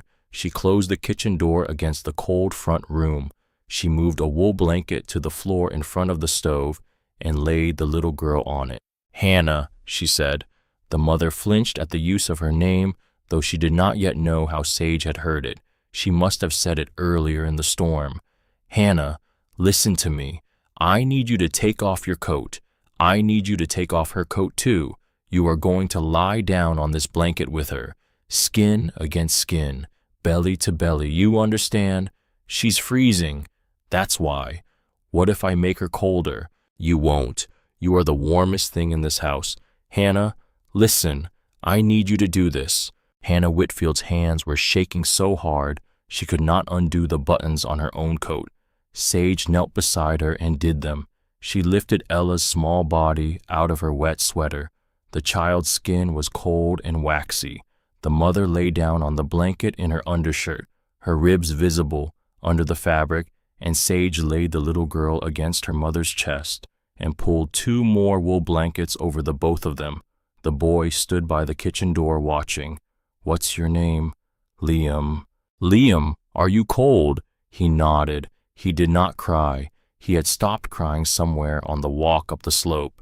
"All right, you come over here. You are going to sit by the stove, and you are going to drink something warm, and you are going to talk to your sister. Do you understand? She has to hear your voice, yours and your mother's, all night. You don't stop talking to her about anything, about what you had for breakfast, papas, about school, about the color of the kitchen wall, about what you want to be when you grow up, about anything in the whole world. You just keep talking. Can you do that?" He nodded again.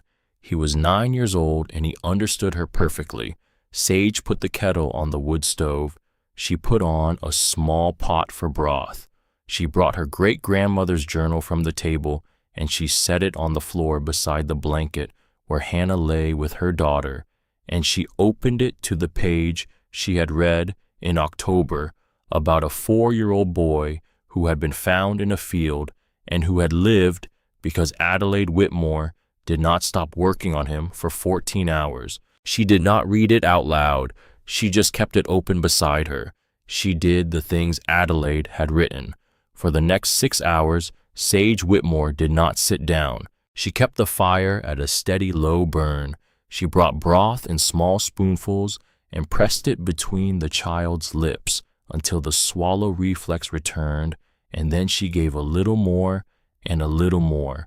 She warmed wet cloths and put them against the pulse points at the child's throat and groin the way Adelaide had written, slowly, slowly, never letting the cloth get too hot.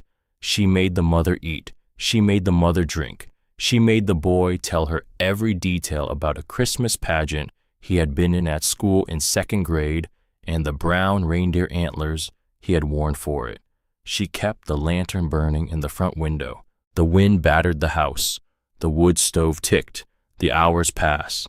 At 3:15 in the morning, the little girl's chest began to rise and fall in a way that was no longer the slow, shallow rise and fall of something dying. It became the long, deep, slow rise and fall of a child sleeping. Her lips were no longer blue. They were a pale, tired pink. At 3:40, she opened her eyes. She looked up at her mother's face above her. She said in a voice that was barely there, "Mama, I had a weird dream."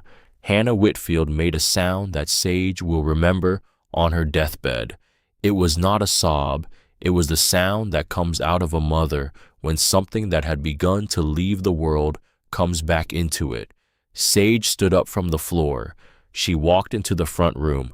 She put her forehead against the cold glass of the window where the lantern was still burning, and there in the dark, in the warm yellow circle of one small flame, she let herself cry for the first time since she had touched her mother's photograph on the wall in the back room in March. She cried not for what had been lost. She cried for what had been saved. Hannah Whitfield did not leave. The roads were closed for 3 days after the storm. By the time they reopened, Hannah's Honda was a total loss. The engine block cracked from the freeze, the front end crushed against the ditch wall. She had $200 in her purse and a job in North Dakota that would not wait. She sat at Sage's kitchen table on the 4th morning with both her children eating oatmeal beside her, and she looked across at this 18-year-old girl who had pulled her family back from the edge of the world. "I don't know how to thank you," she said. "Don't." "I have to." "You don't." Hannah looked down at her hands a long moment. Her hands were folded around a chipped white mug. She had been a bookkeeper for 12 years. She had worked for the same small accounting firm in Idaho until her husband had left her, and the firm had told her very politely that they were going in another direction. She had been 6 weeks behind on rent when she packed the car. She had been told there was a job in North Dakota for a woman with her experience, but the job would not wait past New Year's, and now the car was dead, and the road behind her was dead, and the road in front of her was dead, and she was sitting at a stranger's table in Montana with 2 children and $200. How much help do you need around here? Sage did not answer right away. She looked at this woman across her great-grandmother's table. She looked at the 2 children eating oatmeal. She thought about a man named Caleb Sterling and a folded legal notice still sitting on her porch rail under a 1/4 inch of snow and a deadline 90 days out that had now become 60. She thought about her great-grandmother's words, "Keep the light on, not for yourself, for whoever comes after you." "More help than I can pay for," Sage said. "I wasn't asking about pay." The 2 women looked at each other across the table. A whole agreement passed between them without another word being said. That was how the Whitfields came to stay. It was Hannah who pulled the deed records. She did it on the 5th morning after the storm on the public computer at the county clerk's office with Sage standing beside her. Hannah Whitfield, in her bookkeeper's habit, going through line items the way she had gone through line items for 12 years. Sage had explained the problem. The lawyer, the closed road, the strip of land Caleb Sterling claimed to have purchased years ago. The same year her mother had run. Hannah did not look up from the screen for an hour. Then she said very softly, "Sage." "What? Who is Thomas Whitmore?" Sage felt her stomach turn over. "He was my great-grandmother's brother-in-law. He married Adelaide's sister. They lived on the next property over. Adelaide mentioned him a few times in the journal. He died years ago. He died 3 months after he sold a strip of land to Caleb Sterling for $200, Hannah said. She turned the monitor so Sage could see. "That's the deed transfer. There's the date. There's the signature." She pointed. "That's your great-uncle Thomas's signature." Sage looked. It was a child's signature, a tremor in every line, the kind of signature a man makes when his hand will not do what his mind tells it to do anymore. "Sage," Hannah said, "I'm not a lawyer, but I've done estate work. When you do estate work, you learn what the signatures of people with dementia look like." She did not say anything else. She did not have to. That night, Sage sat at the kitchen table for a long time with Adelaide's journal open in front of her, going slowly through the entries from the 2 years before her mother ran. She found what she was looking for in an entry from a November long ago. "Drove out to see Thomas this afternoon. He did not know me. He thought I was his mother. He cried when I left. The doctor in Billings says it is the dementia and that it will get worse, not better. Helen has her hands full. I will go out and help her with him every week from now on." In June of the year, Marlene ran an entry of 3 lines. "Thomas died yesterday in his sleep. Helen called this morning. The funeral is Tuesday. He has been gone in spirit for a long time. Now he is gone in flesh." Sage closed the journal. She sat very still in the kitchen. She understood finally the full shape of what Caleb Sterling had done. He had bought a piece of land from a man who could no longer legally sell it. He had gotten the signature of a man who no longer knew his own name. He had done it in the same spring he had stood at her great-grandmother's front gate and had a conversation with a 17-year-old girl that had made her walk away from her life forever. The next morning, Sage drove into town with Hannah beside her and Liam and Ella in the back of the truck, wrapped in coats too big for them, and she asked Opal Hendricks one question. "Is there a lawyer in this town who hates Caleb Sterling?" Opal looked at her over the cash register for a long moment. She had not spoken to Sage since the night in the clinic. She looked at Hannah. She looked at the 2 children. She looked back at Sage. "There is one," Opal said. "His name is Walter Ashford. He is 74 years old, and he lives in a cabin by the river. He retired from a law practice in Billings 20 years ago because his wife died and he could not stand the city anymore. He does not take cases. He does not see people. He fishes. He reads books." She paused. "He has hated Caleb Sterling for 30 years. "Why?" "That is for him to tell you." Opal wrote an address on a scrap of paper. She slid it across the counter. She did not smile. She did not soften. But when Sage reached out and took the paper, the older woman put her hand briefly on top of Sage's hand, and she held it there for 1 second longer than a stranger would have, and that was all. It was enough. Walter Ashford answered his cabin door in a flannel shirt and reading glasses pushed up on top of his head. He was a tall, thin man with white hair and the kind of long, careful face that did not betray much. He looked at Sage on his porch. He looked past her at the truck where Hannah waited with the children. "You're the Whitmore girl." "Yes, sir. I knew your great-grandmother. Most people did." He nodded slowly, and a thin smile moved across his face for the first time. Just a flicker. He stepped back from the door. "Come in," he said. "I have been waiting a long time for someone to walk up that porch with the right last name."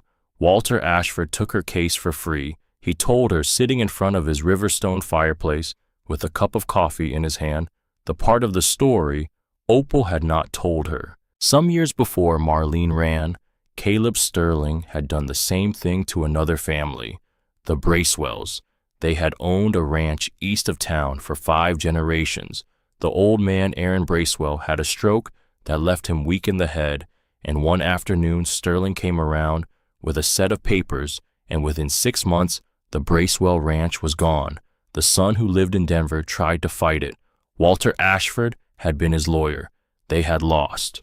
Aaron Bracewell died of a second stroke a month later. The son moved to California and never came back to Montana. Sterling had a cousin in the sheriff's office back then, Walter said. "Same cousin who buried whatever your mother tried to file. I always thought there was more. I never had the evidence to chase it. I never had a Whitmore willing to chase it with me." He looked at Sage over the rim of his cup. "You willing?" "Yes, sir." "You understand what this will cost. Not money. I am not charging you. I mean what it will cost in time and in fight. Sterling will come at you. He will come at the people around you. He has lawyers in Billings I cannot match in numbers. He will not give up an inch. He has already done all of those things, Mr. Ashford." Walter Ashford nodded once, very slowly. He set his coffee down. "All right then." The next 6 weeks were a kind of war Sage had not known she was capable of fighting. Walter went to work in his cabin, and at the county records office, and at the state archives in Helena. He requested deed transfers. He requested the medical files of Thomas Whitmore from the 2 years before his death, which had been kept by a small practice in Billings that had since closed, but whose records had gone into a county warehouse. He had a friend at the state bar who knew a friend at the Department of Health, and the medical records came. The medical records were a wall. Diagnosis: severe dementia with progressive cognitive decline. 2 years before the sale. Patient is not legally competent to enter into binding agreements. Signed by Dr. Lawrence Hendry, Billings, Montana. The deed transfer was dated in the summer of the year Marlene ran, 20 months after the diagnosis. Hannah Whitfield wrote up the bookkeeping summary that connected the dollar amounts. $200 paid for a strip of land that at its current assessed value was worth $38,000. The transaction had been recorded without witnesses. The notary stamp had belonged to a woman who had worked at Sterling's ranch as a part-time secretary. But it was the police report that Walter found last, and it was the police report that broke the case open. He found it in a county evidence locker in a folder that had been miscatalogued under the wrong year for 2.5 decades. A complaint filed March 12th of the year Marlene ran by a 17-year-old girl. The girl's name was Marlene Whitmore. The complaint alleged that one Caleb Sterling had forged the signature of one Thomas Whitmore on a draft deed of sale that had not yet been recorded with the county. The complaint included a description of the document. It included 2 pages of handwritten notes by Marlene listing the discrepancies. It even included a photocopy, smudged but readable, of a real Thomas Whitmore signature from a piece of mail Marlene had taken from her great-uncle's house months earlier. The two signatures did not match. The complaint had been received by the sheriff's office. It had been stamped with a date. It had been assigned a case number. And then 23 hours later, it had been marked closed, no action, and filed away in the wrong folder, in the wrong year, in a locker no one had opened since. The sheriff who had signed off on the closure had been Caleb Sterling's first cousin. The sale was finalized 5 months later in the late summer, after Marlene was already gone. The document Sterling actually recorded with the county was a cleaner version than the draft Marlene had seen, but it bore the same forged signature on a man who had been bedridden by then. Walter Ashford sat in his cabin the night he found the police report. He poured himself 1 finger of bourbon, the only finger of bourbon he allowed himself in a year. He looked at the document on the table in front of him for a long time. Then he picked up his phone and he called Sage Whitmore. "I have it," he said. "You have what?" "Your mother." The hearing was set for the end of February. The courtroom in the county seat was small and old, with a high ceiling and a slow-moving radiator, and 1 tall window through which the gray winter light fell at an angle. Caleb Sterling sat at one table with 3 lawyers in fitted suits. Sage sat at the other with Walter Ashford in his rumpled blazer and Hannah Whitfield beside her, hands folded in her lap. The judge was a woman named Patricia Reeves. Gray hair, sharp eyes, the kind of face that had spent 30 years on the bench and was not going to be moved by a man's expensive lawyer or a girl's quiet face. She listened to both opening arguments without interrupting. She had read the briefs. Walter Ashford rose to present his case. He did it the way an old craftsman builds a piece of furniture. Slowly, joint by joint, he laid out the deed transfer. He laid out the medical records of Thomas Whitmore from the 2 years before the sale. He laid out the assessed value of the strip versus the price paid. He laid out the notary records and the relationship of the notary to Caleb Sterling. He laid out Hannah Whitfield's bookkeeping summary, connecting the financial discrepancies. Sterling's lawyers objected. They cited statutes of limitations. They argued that the patient had had lucid intervals. They argued that any irregularities were administrative in nature and not fraud. Judge Reeves listened. She took notes. She did not interrupt them either. Then Walter Ashford did something that Sterling's lawyers did not expect. He said, "Your Honor, the petitioner has 1 additional piece of evidence to introduce." He held up a folder. 3 days before she vanished from this town, a 17-year-old girl walked into the Cedar County Sheriff's Office and filed a complaint alleging that Caleb Sterling had forged her great-uncle's signature on property documents. A silence began to gather in the courtroom. The complaint was closed 23 hours after it was filed. It was marked "No Action." It was filed in a folder under the wrong calendar year. It was not seen again by any human being for 2.5 decades. He stepped forward. He laid the folder on the table in front of the judge. The young woman who filed the complaint was Marlene Whitmore, the granddaughter of Adelaide Whitmore, the mother of my client. 3 days after her complaint was closed, Marlene Whitmore boarded a Greyhound bus in Billings at 1:50 in the morning, carrying 1 suitcase with no destination listed on her ticket. She never returned to Cedar Bluff. The silence in the courtroom became a held breath. The sheriff who signed off on the closure of that complaint was Caleb Sterling's first cousin. Sage was looking down at the table in front of her. She could not look up. Hannah Whitfield put a hand quietly on Sage's forearm and kept it there. Walter Ashford continued, "My client has lived 18 years not knowing why her mother left Cedar Bluff. She has lived 18 years believing what her mother was forced to allow her to believe, that her mother left of her own choice, that her mother abandoned her family." His voice did not rise. It did not need to. Marlene Whitmore did not abandon anyone. Marlene Whitmore tried to do the right thing. She tried to file a complaint about a crime. She was shut down by a public official who was related by blood to the man she was reporting, and then 3 days later she vanished from this town in the middle of the night. He turned, just slightly, so that he was no longer facing the judge. He was facing Caleb Sterling. I do not know what Mr. Sterling said to that 17-year-old girl at her grandmother's front gate. I have my theories. We will not be able to prove them today. We will leave that for the district attorney. He turned back to the bench. But today, Your Honor, we ask the court to find that the deed transfer at issue was procured by fraud, that it is void, that the access road in question has always belonged to the Whitmore estate as it had since 1923, that my client owes no easement fee to Mr. Sterling because Mr. Sterling has never lawfully owned the land in question. We further ask the court to refer all evidence presented today to the district attorney for criminal investigation. He sat down. Judge Patricia Reeves looked at Caleb Sterling for a long, slow moment. She looked at his lawyers. She did not look at Sage. Motion granted, she said, on both counts. The gavel came down. It was the same sound that had bought Sage 80 acres for $7 almost a year ago.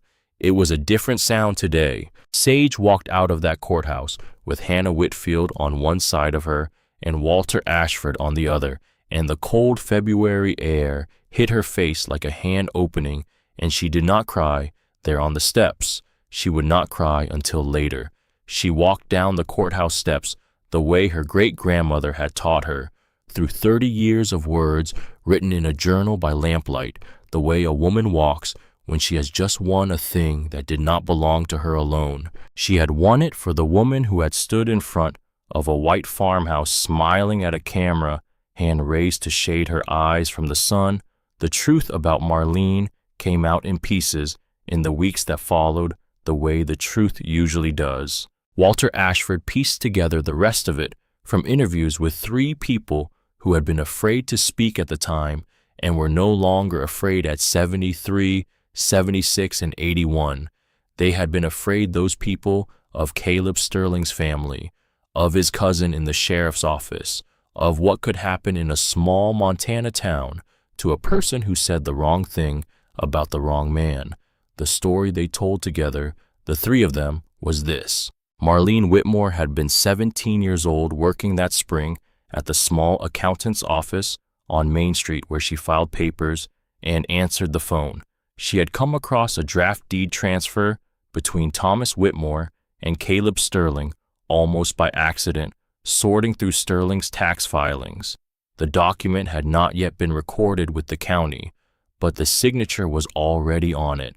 Something about the way the letters tilted had stopped her. She had grown up visiting her great-uncle on Sundays. She had seen him not know her name for 2 years. She had known he could not have signed that document on the date listed. She had gone to the sheriff's office. She had filed the complaint.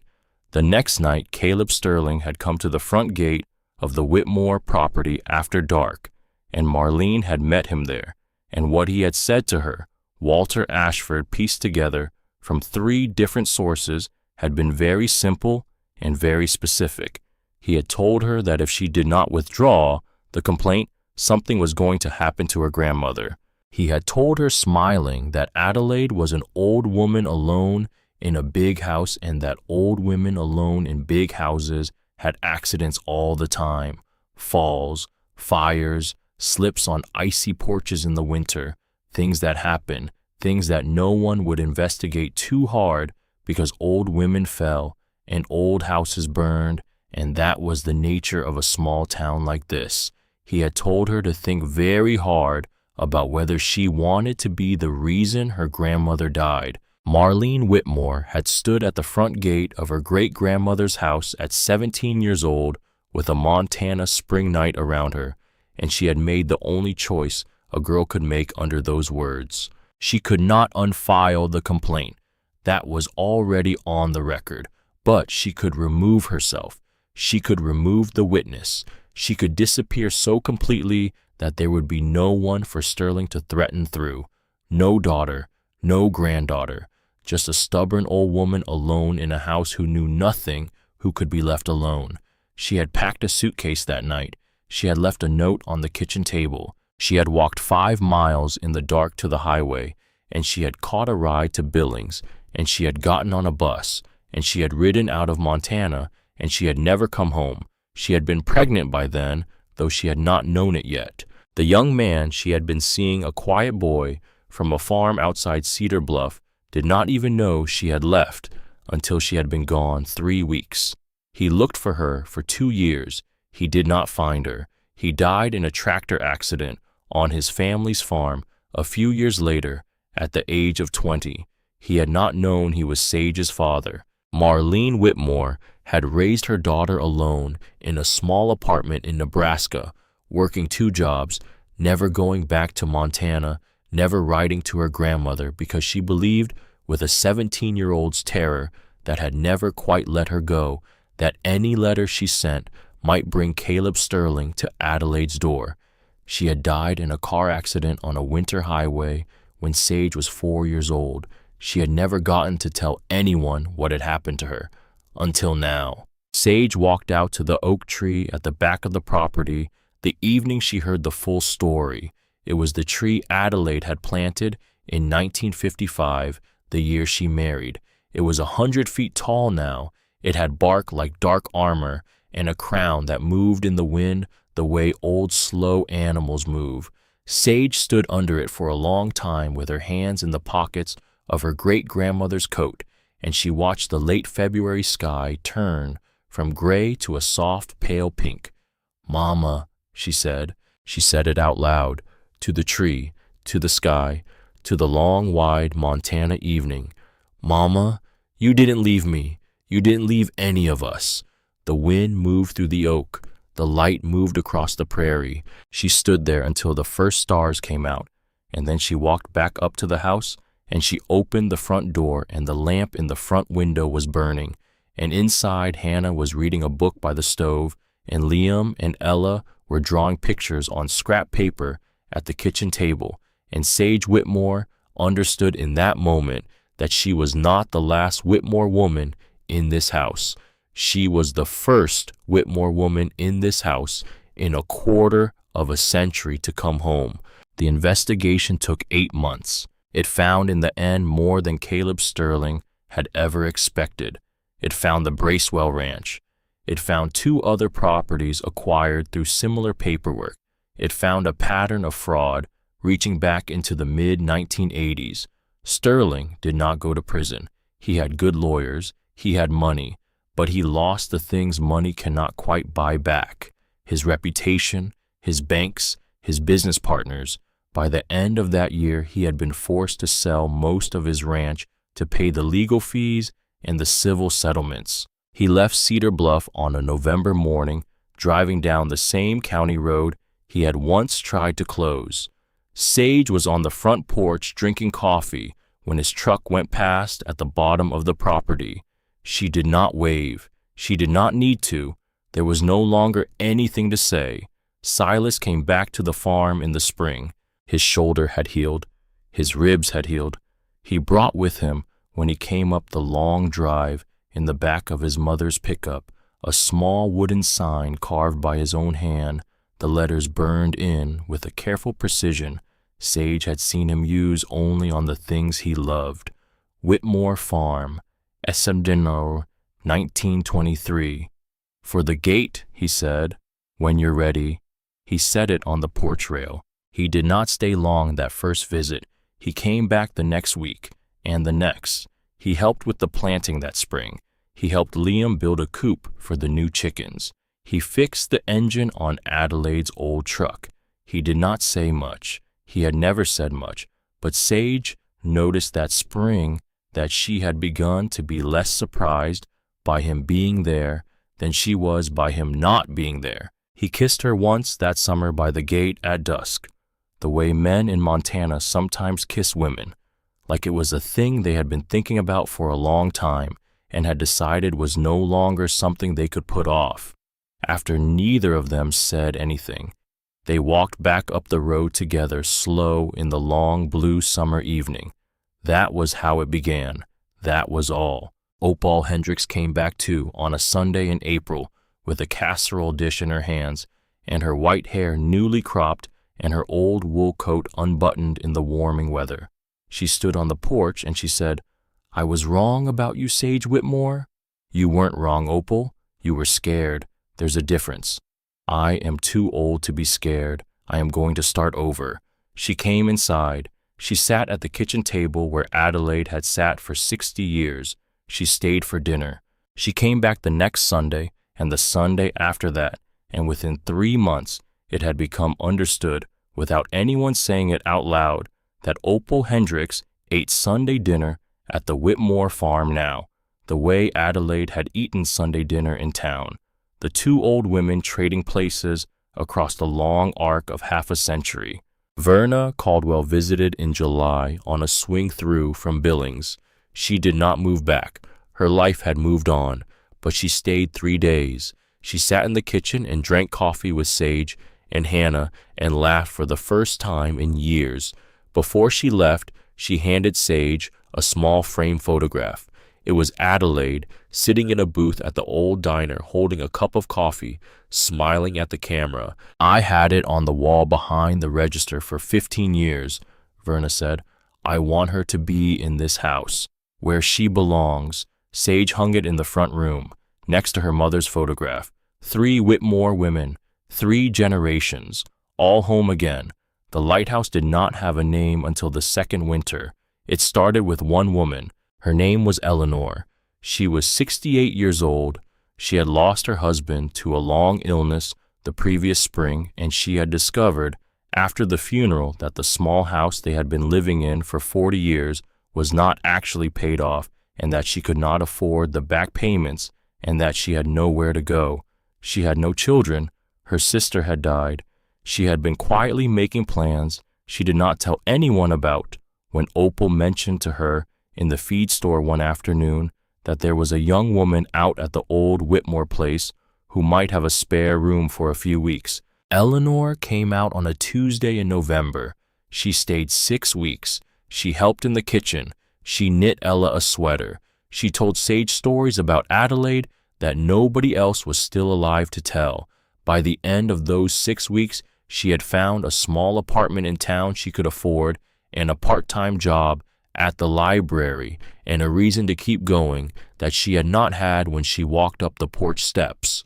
The boy came after Eleanor. He was 17 and he had aged out of the foster system in Nebraska 2 months earlier, and he had hitched as far as Billings before he ran out of money. A trucker had heard about a farm in Cedar Bluff that took people in. The boy showed up in February with a backpack and a black eye and a way of holding himself that Sage recognized from 1,000 bus station benches. She made him a bed in the back room. She gave him her great-grandmother's journal to read.